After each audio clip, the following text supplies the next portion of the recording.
Ya.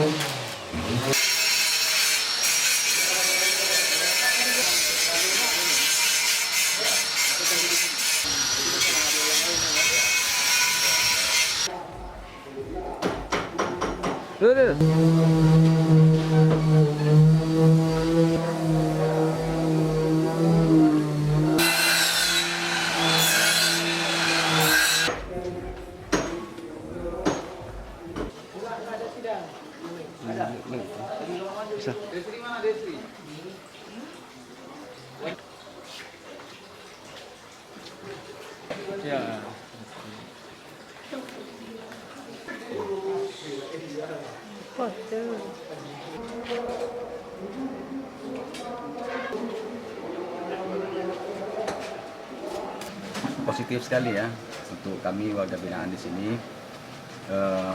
dalam pemberian aktivitas yang diberikan oleh Lapas Kelas 2 Labuh sangat sedikit menguntungkan kami. Selain kami bisa beraktivitas untuk menunggu waktu kami kapan dibebaskan, juga bisa sedikit membantu perekonomian kami di sini dari seluruh kegiatan yang dikasihkan oleh Lapas Kelas 2 Labuh. Kebanyakan seperti itu, kadang mungkin setelah bebas dari sini tanpa ada kegiatan seperti ini, mungkin kawan-kawan yang di sana yang di luar yang udah bebas, mereka akan cenderung kembali ke hal yang negatif, hal yang tidak baik lagi. Jadi apabila dengan ada pembekalan dari sini, ya alhamdulillah mungkin bisa dibangkitkan kembali di luar nantinya setelah bebas.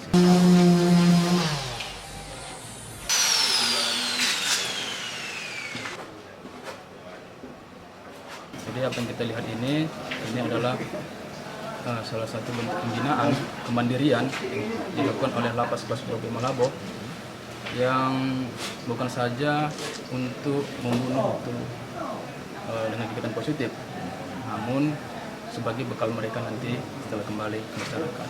Kalau untuk kegiatan kemandirian seperti yang kita lihat adalah pembuatan jala, kemudian mebeler, pengelasan dan juga pertanian. Hasilnya tentu tetap kita pasarkan.